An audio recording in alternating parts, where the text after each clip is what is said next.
Hello and welcome to this edition of the Ferrell Phelps Show. My guest today, my first guest, is Diane Wilkes Tribute. Welcome to the show, Diane. Thank you.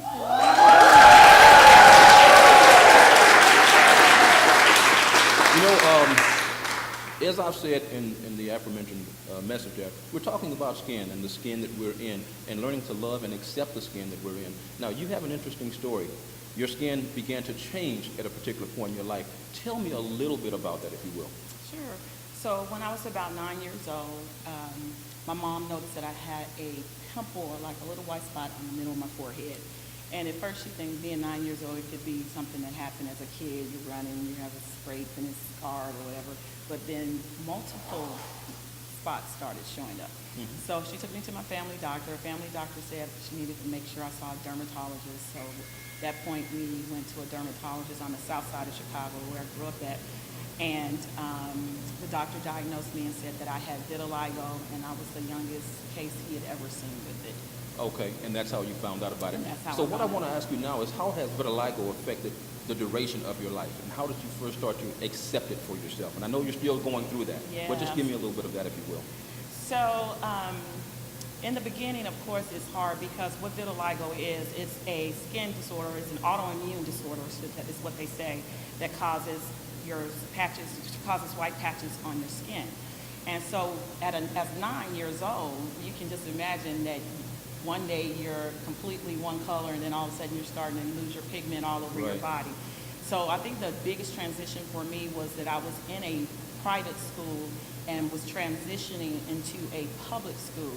So those kids that were with me in private school, they saw me before vitiligo and as it started. Right. Well, when I started into public school, my first day of school, I remember clearly walking into class, and there was a young lady at the front of the class who just gasped when she saw me. Mm-hmm. And at that point, that was the point that started where my self-esteem just dropped. Yeah, because that was the first time somebody gave you a negative response from your skin. Exactly. And it's interesting because that's exactly followed through the rest of your life. Exactly. And how you felt about yourself based on how somebody treated you. Exactly. And so it's so important that we learn to treat people with respect, number one. And it also starts at home with how you train your kids up too, and how you teach them to accept people for their differences. I think a lot of the problems that we have in society is based on how kids are reared in their home today, and how they go out into the world and how they respond. And I know that affected your life in a very negative way. And what have you gained since that time? Well, it was definitely a journey. I always call it, I say it's my journey, my Jeremiah 29:11 journey. Because if you know that scripture, it says, for God knows the plans that he has for you, plans to prosper you, not to harm you, to give you hope and a future. Amen. And so from that, God birthed into me. At the beginning, it started out with a self-esteem, building self-esteem in young girls and women, called In Her Beauty, Inner Beauty. Mm-hmm. And so that was my goal. And it wasn't just for anybody that had vitiligo. It was anybody that was suffering with self-esteem issues, for if it was your weight, if it was your height, whatever it was. From that, it turned into, I knew as a child and as a teenager going through school, it was hard, in terms of meeting people and interacting and doing the social events that I wanted to do because I felt different. Yeah. And then too, society and the media makes you feel different as well, because they make you think you have to be this perfect person, this perfect size, one color, not multicolor, as they say.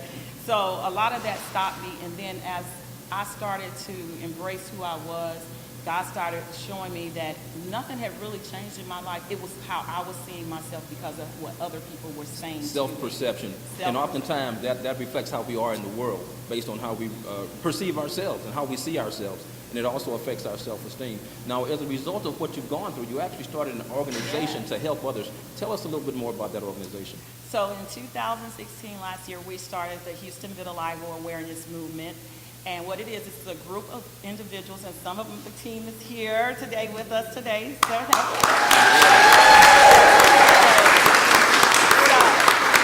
and that started because being on social media, one of our vitiligo family members, Perry Whaley, had reached out to me because he saw a video I had put on Facebook that showed, my hope was to show people myself when I don't have any makeup on at all, and the transition to wearing makeup, because a lot of times women specifically have a hard time because having vitiligo, we want to let people know who we are, but at the same time, I'm a woman, and women want to wear makeup.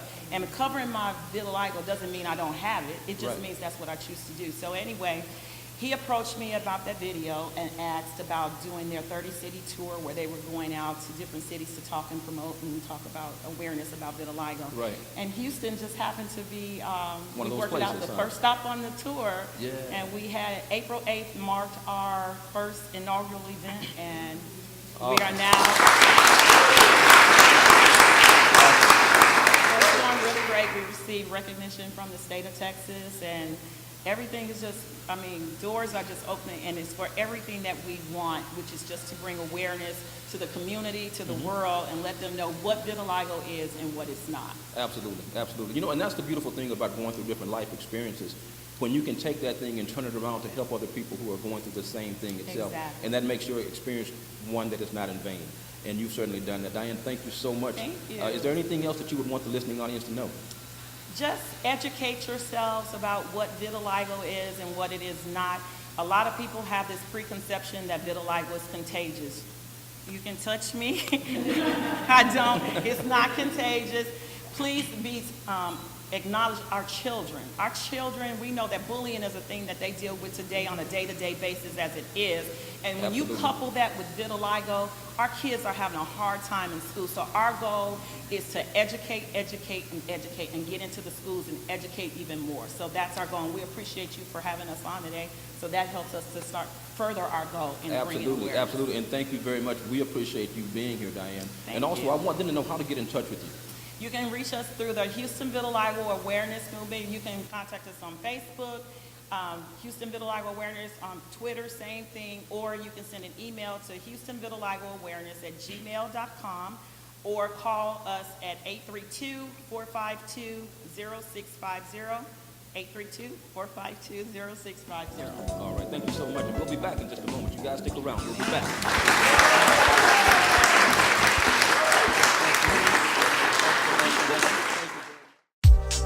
Tired of wasting time threading needles? What would you do with more time? Would you spend it with family, grow your business, take a class, or travel? There's a remarkable new tool available to help make your dream for more time a reality. The Easy Needle Multi-Threader was designed for weavers, seamstresses, and quilters to thread multiple needles in a fraction of the time than traditional methods. It eliminates tangles and prevents the possibility of germs and bacteria due to fallen needles and threads onto the floor. It's efficient, it's innovative, it's a time saver. Increase your productivity with Easy Needle Multi-Threader today.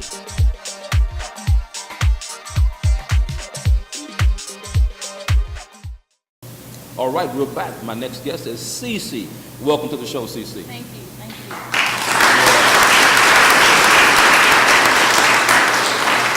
You know, I'm really glad that I ran into Cece, and Cece, of course, she's one of the models in the project, The Skin I'm In, and Cece, you did a phenomenal job, I just want to say. Thank you. I had so much fun.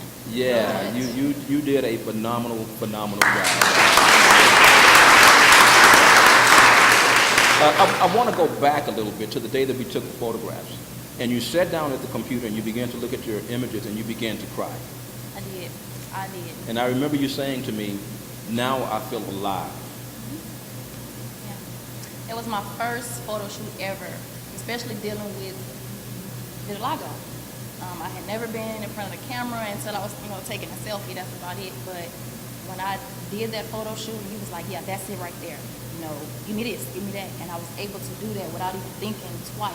And then I looked at myself and I was like, "That's me?" Yeah.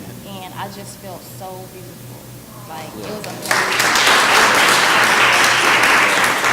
And I remember when she first stepped in front of the camera, I'm like, man, she's gonna take some amazing pictures. I can't wait to get this girl in front of the camera.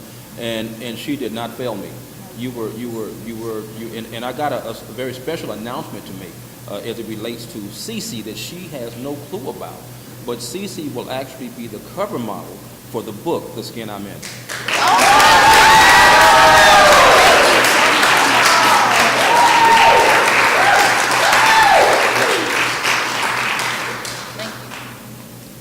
Cece is the cover model After going through millions and millions and millions of photographs and meeting with my editor and the rest of my team, there's a picture particularly of Cece that I can't wait for the world to see.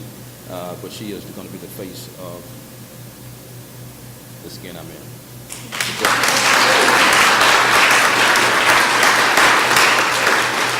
I know that you've been through some challenges as it relates to the skin you're in.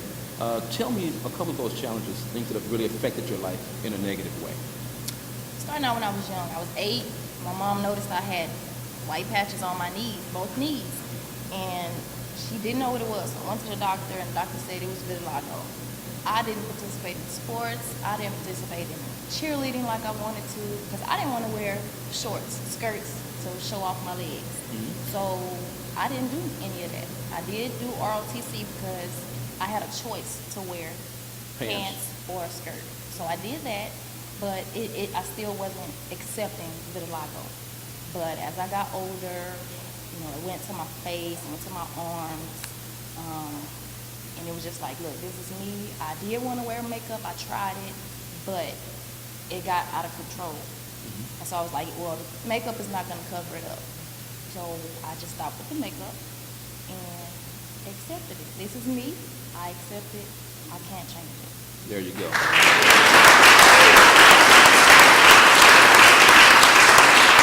And what I understand with that is when you're able to accept yourself as you are, then you're able to live a freer life. But when you're not able to accept who you are and who God made you to be, then it can sometimes be a challenge for you. But this is what I say about whatever skin you're in. God created you, number one. And if this has happened, it's been what God has allowed to happen. And the beautiful thing about vitiligo is that there's nobody else in the world that looks like you. And I think that's what needs, I certainly think that is something to be applauded. And it's so funny about it because the world always wants to be like somebody else, or you want to feel what we call normal. But for Cece, that's her normal. You get it? And so it's interesting because God allowed you to be a canvas. And he just painted on you the way he wanted to paint on you. And there it is. Now, Cece, you also have children. I do. I have 3 children. Yeah. Now, how are they with mom and the difference that mom has and your uniqueness? Well, they were born without it, and I thank God. Knowing that I have it, they know it. They know what it is. But when they were born, from the time up until now, they don't look at me any different. They don't because they were brought up around me. Right. Since a baby. I just knew they were going to get it. I just knew they were going to inherit it. But thank God they didn't, because I don't want them to go through what I go through. I don't want to say what I went through because I still go through it to this day. And it's a blessing, and I thank God for that. Yeah.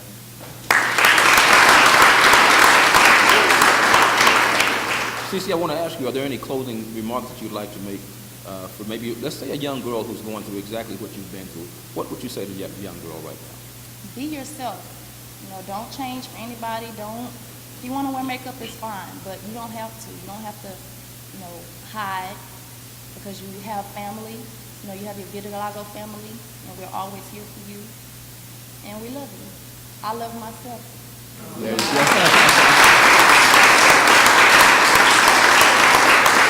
And you know what? That's what it's all about, learning to love yourself as you are.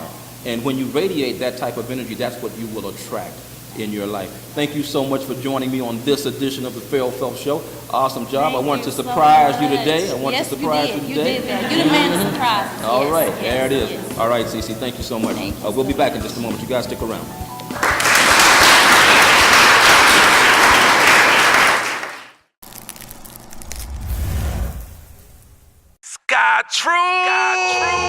Sky Trues Custom Eyewear has taken the world by storm. In only 8 months, Sky Trues has gained the eyes of many, including celebs like Big Sean, Little Flip, Destiny Child, Soldier Boy, just to name a few. Through custom design, SkyTruths can put your imagination on your frames. I bring to you the next big thing in Houston, SkyTruths, created by Golden Boy, the musician, the artist, the entrepreneur, and grassroots marketing genius. Be inspired. SkyTruths, custom designed frames. SkyTruths!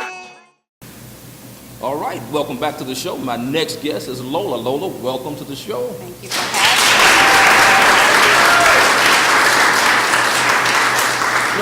me. No, Lola, I learned about you from someone on Facebook. Yeah. They said, you got to see Lola. Let me send you her picture, da-da-da-da-da. And I saw Lola's picture, and I hit her up, and she said, yes, I would love to do the project. And what an amazing job she did as well. I cannot wait for you guys to actually see the photographs that have been taken for this project. They're like nothing you've ever seen before. And the models are just off the chain for the project, and I'm so thankful. Lola, now the skin that you're in is not vitiligo, but it's albinism. Correct. And that's what we commonly refer to as being albino. Yes. And that's basically when you don't have the color pigmentation, and that's what this is all about. That's this beautiful thing you see right here. There it is.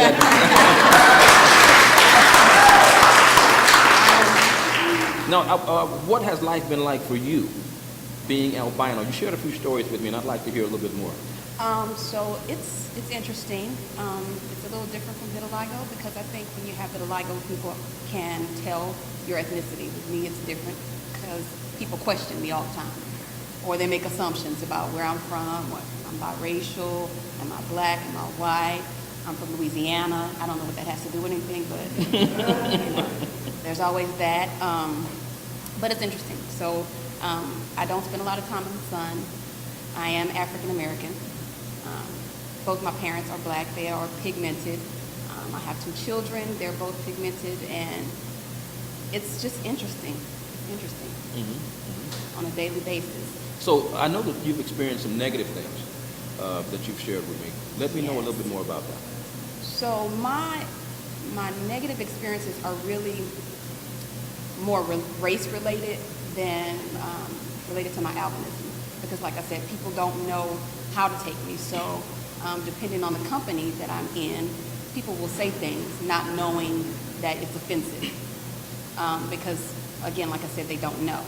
So I found myself in situations where I have to defend my ethnicity or stereotypes of people who are African American to other people who just, you know, they say things because they're comfortable and not knowing where my loyalties lie. Exactly. And I know you actually mentioned a story to me one day when you were in the company of some Caucasian people and remarks that they made thinking that you were actually Caucasian. Right. And did not know it. Right. So this was at a former employer, and they were having a conversation about some other employees who were African American, and they were saying some things that were not necessarily racist, but they were just really derogatory and offensive.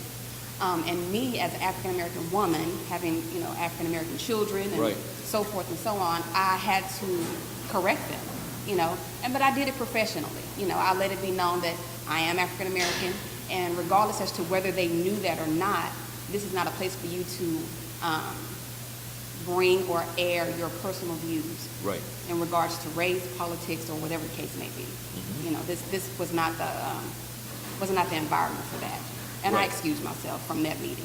So, and I'm sure you straightened those people out right away, huh?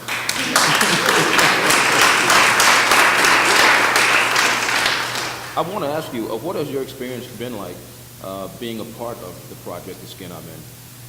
Ooh. Well, being a part of this project, my friend requests have gone through the roof. I've met a lot of interesting people. It's opened the door for conversations to be had about albinism. I actually had a friend of mine post online. They asked a question about if white people can have albino children. And one girl responded that her teacher told her that white people can't have albino children. And that couldn't be further from the truth. Right. This isn't a matter of race, it's a matter of genetics. Absolutely. So we have white albinos, black albinos, Hispanic albinos, Asian albinos. It's not a matter of race. Right. It's really about genetics. Absolutely. And I think the ratio for Caucasian people having vitiligo is actually higher than African American people with vitiligo, believe it or not. I think it's more prominent with us. And I think we tend to notice it and pick up on it because of our own pigment. And by us being darker, then when anything lighter will show up.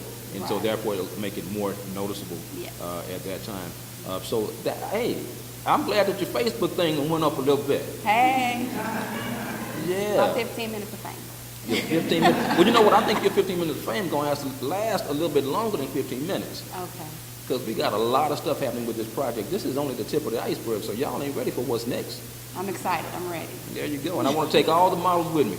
Yes. Without any doubt. You know, now, when you got in front of the camera, you told me you had never shot before. What was that experience like for you? That was a lot of fun, actually. That was a lot of fun. I had never had like professional photos done that way. And I was excited about being a part of the project because, like I said, it opens up the communication for people who don't know or for people who may be curious. And so I felt like this was my opportunity to participate in something that could educate and inform people. There you go. And that's what I want this to do. I want this project to educate people on vitiligo and having different skin. And once you're educated about it, you can accept it and see it a little bit differently. You won't gawk at people when you see them. You just know who they are. You know? And so that's a big reason why the project is important to me. And I'm truly thankful to God for even planting the seed in me to create this opportunity and all the amazing people that are participating, because it couldn't happen without you guys having the courage to come forward and make this thing happen. So I thank you. Lola, I thank you so much for your moment here, your 15 minutes of fame, as you say, on the Ferrell Phelps Show. I really appreciate it. We're going to be back. You guys stick around. We'll be back in just a moment.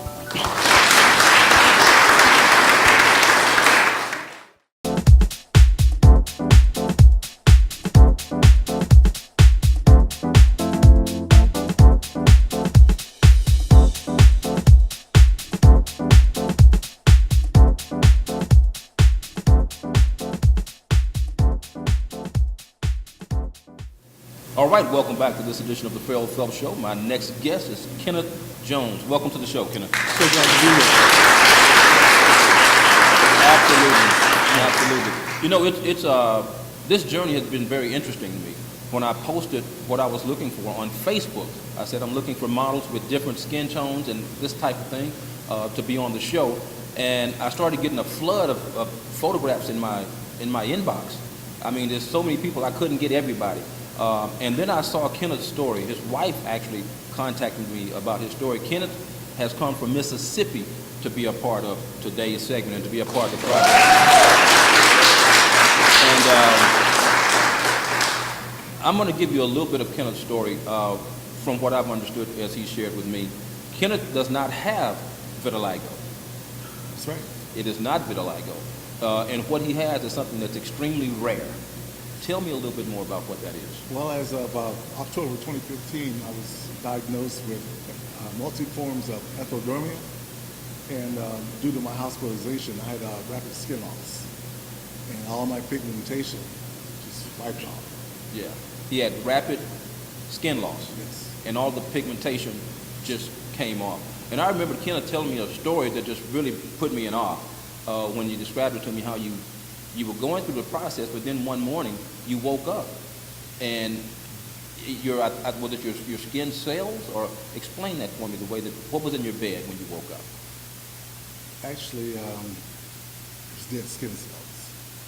And I got up because my face started tightening up, and I felt it was kind of weird. It was itching, and I went to the mirror, looked in the mirror in the bathroom, and my skin had rows of flakes. Black flakes, like skillet. And the only way I can get it off was take a hot towel and just wipe it off. Once I did that, my skin returned to the reddish type hue that it had. And just went on for a couple of weeks with changing skin and skin cells and the darkening of the skin.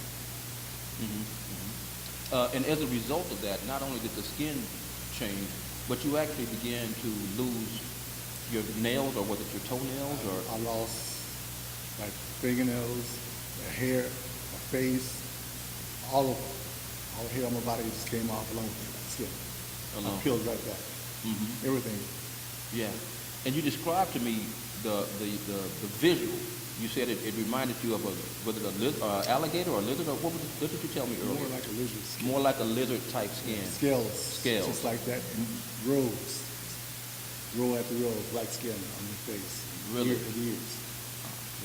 Yes. And now the color that's here, that's the color of your regular, that's your normal color all over? Not actually, but the skin tone did darken up somewhat. Okay. And it came in the form of a mask over my face as it is now. Mm-hmm. And it's slowly beginning to get darker as it goes by. Okay, okay. And now, I know you've had different experiences. We talked about walking into the bank and how people will look at you when you walk into the bank, and what that felt like for you. Surprisingly, I guess out of the corner of their eye, whether it be a bank teller or a security guard, it looks like when I walk into a place, it looks like I have a mask on my face. And immediately everybody starts to react in a certain way, if they do. Mm-hmm. And I have to be very careful walking into such establishments, banks, convenience stores, gas stations, because their first reaction is a reaction to do what they do. And I can only imagine what that's like for you to live like that and to go through that experience on not an occasional basis, but on probably a daily basis when you're out in the world and out in society and people are seeing you and interacting with you and responding to you, either negative or positive. I know that one of the things you mentioned is that they wonder about were you burned before? Yes. And your ethnicity as well. That was another thing. Correct. On a day-to-day basis, each individual has a different agenda, and they interpret it as they're going to come across as either sympathetic or medically they can help me, or religiously I can say I prayed up for it. Yeah. It goes on and on each and every day. And every day is a challenge. It all depends if I stay prayed up in the morning and start the day off right, and that's how I react to each individual. Yeah, yeah. You gotta stay prayed up. You got to stay prayed up, and I know that's something that you have to stay prayed up about constantly. Now you're constantly changing too, right? Yes, constantly. I'm getting darker spots over there, basically all over. I'm pale. It's up in certain areas. Then I have the dark pigmentation, and that's how it goes. And now you had a theory as to how you think you got here. What's your theory on how you think this may have taken place? Well, it's a reactionary. As I got older, and it was basically started out as a reaction to my environment or anything that could have possibly Come in touch with or contact with? come in contact with. Okay. That's how the doctors explain it. Right. They don't know exactly what caused it. All I know is I had a reaction. Yeah. And you know, the interesting thing about this is that it didn't start a long time ago. This has only been 2 years that all of this has taken place within a 2-year time period for Kenneth. And I know when we first started talking about it and he was sharing the story, he immediately became emotional about it. And he said to me, he said, "This is hard for me." You lose your identity is what basically what it starts out as. You start out as a person with dark pigmentation, and then you change basically overnight. And you change to paleness or discoloration overnight. And each and every day, I never knew what to expect. Right. Never knew. Right. And can you imagine living your life not knowing what to expect when you wake up and look in the mirror the next day? Can you imagine that? And so often we look at ourselves and we see a little pimple here, or we see something there, and we get worried about it. Oh God, I got this, I got that. But when you see men like this brother right here, who's courageous enough to stand up and talk about what he's going through, you know?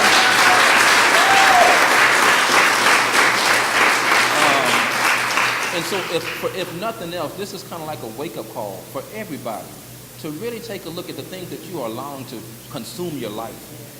And so often it's so minuscule in comparison to somebody who's going through something far greater like this. And you're championing through it now, and I give you all the praise. Yeah. Don't stay prayed up. Yeah. Yeah. all the praise. Are there any words that you would like to share with anybody before we conclude? Stay prayed up, keep your head up. In the midst of it all. Yeah. And needless to say, you guys already know Kenneth is in the project. And did an amazing job, and his photographs are simply amazing. The day that he was in the studio, he was having a moment, and his wife and his beautiful daughter were there as well. And I just all of a sudden said, I need your wife and your daughter in this photograph. I want them touching you from the left and from the right, showing support, because that's what's needed when people are going through this, support. We need it. Not criticism. And so a part of this whole thing here is to educate people about different things that are related to skin so that they don't freak out and panic, but that they're educated. And Kenneth, thank you so much for your time and everything, man. You made it through. I know you were a little bit nervous. We're going to be back in just a moment. You guys stick around. We'll be back in just a moment.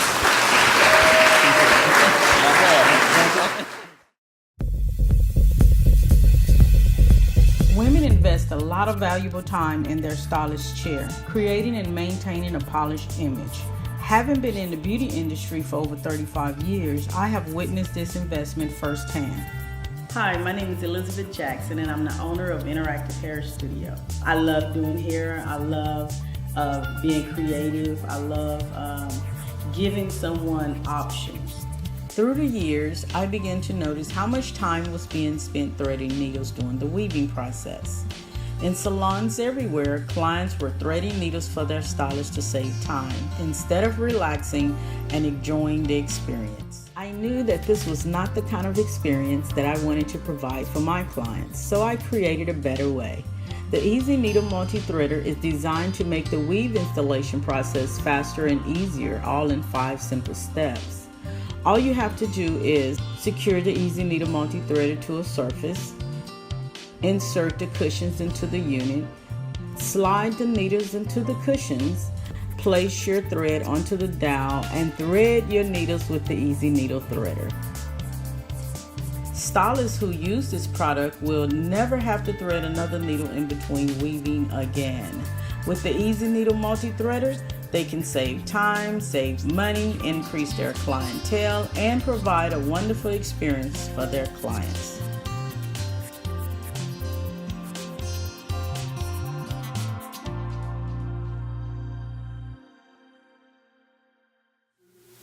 All right, welcome back to this edition of the Ferrell Phelps Show. My next guest is Gwen. Gwen, welcome to the show. Thank you.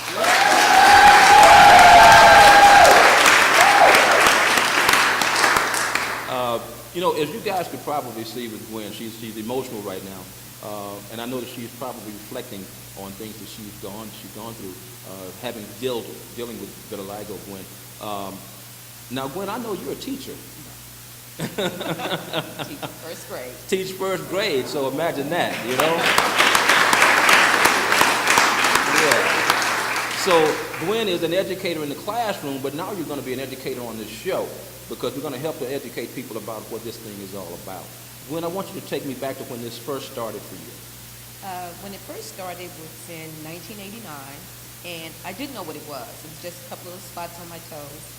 And I actually thought it came from the nail shop. So whenever I went to get my nails done, I had my own tools. I was making sure they're clean and everything.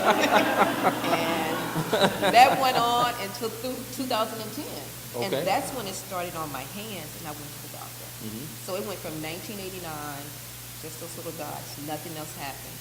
2010, my fingers started to turn white, and I went to the doctor, and he said, "Oh, you have vitiligo." And he started laughing and said, "Oh, you're going to look like Michael Jackson." I'm looking at him thinking, that's not something I wanted to grow up to look. You know, I didn't want to grow up. I wanted to marry Michael Jackson, but I didn't want to look like him when I was there. So, I mean, that's how it started. I started to put makeup on To cover it. on my hand, because people didn't want to touch my hand. They would reach out and they'd look, and then they, take their hand back. Yeah. So I would put makeup on it. I found something that wouldn't wash off, and that's what I Right. did. And that's how you dealt with it. I know one of the things that we talked about was the response that you get from children. Yes. My first, I teach first grade now, but I taught fifth grade. And I explained to the kids what it was, and we went about our daily lives. But there's a part when you are working on a smart board and your hand is front. I would make sure that my hand would not reflect on the screen because I didn't want the kids to see it. And then one day, a little boy said, "So what's that you have again?" And another student, she explained that. He stood up for me. He was like, "You do so much for me, and I don't like it when people bother you." Or I was like, okay. So I guess, my work is done. But, then when I went to first grade, that's a different story. They have lots of questions. This is my third year teaching first grade. And I remember trying to explain it to the kids, and you have to be very careful with the words. I was telling them about the pigmentation, that I was losing it. First grade is like, "So you had some pigs and you were losing it?" I was like, So I was like, so I had to, rephrase. I was like, "No, I'm losing the color in my hand." So I put my hands so they would touch it, they would feel it. And I said, "I'm just like you." I said, "But now I have two colors." It was like, "Oh, okay." But last year was the year that was my breakthrough year. Okay. I had triplets, and I explained it to them. We sat on the carpet. That's how I start every school year because I don't want the year to be a focus on me. And I explained it to them. I let them touch my hands. They was like, "Oh, you're so soft. Oh, you're so beautiful. You're so pretty." And throughout the school year, they would reach and just touch me. And the way I teach my class, they could read anywhere they want. Sometimes they're under my table, they're under my chair, and I would feel something touching me, and I would look. And it's one of the triplets, They're like, "Oh, you're so pretty," and I was like, I said, "Well, thank you." So that was the year I stopped wearing makeup last year. Then,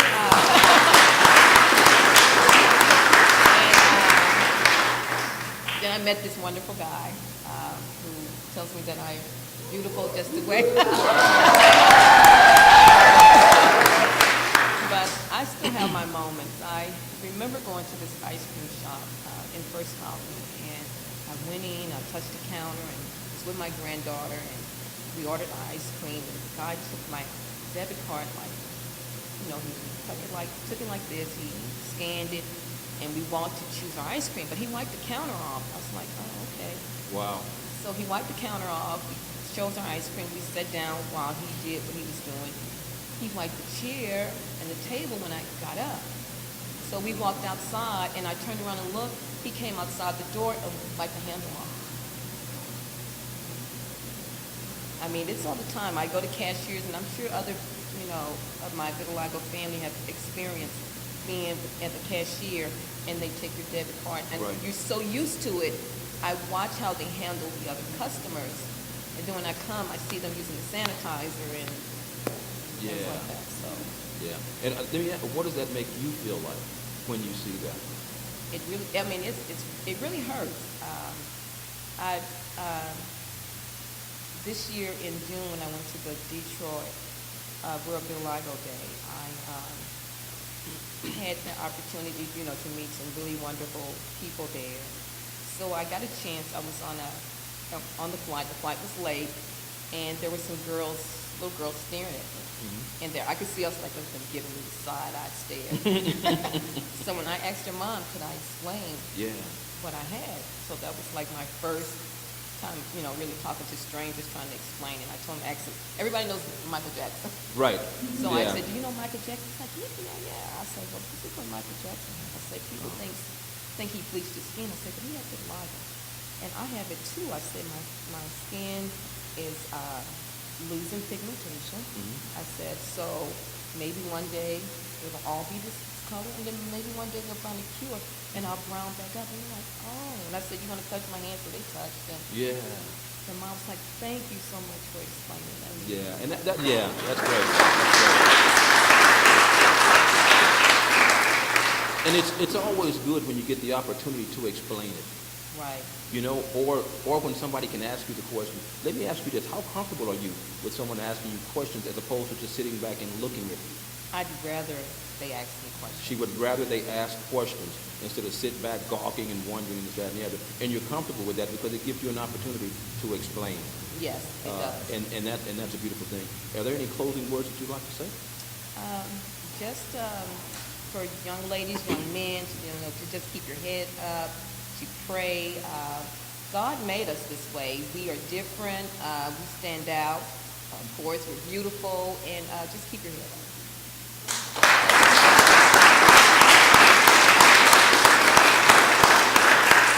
Thank you so much I was for going to cry. I was trying not to. It is okay to cry. It's okay. It's okay. The beautiful thing is that you got support of other people that are like you and other people that love you.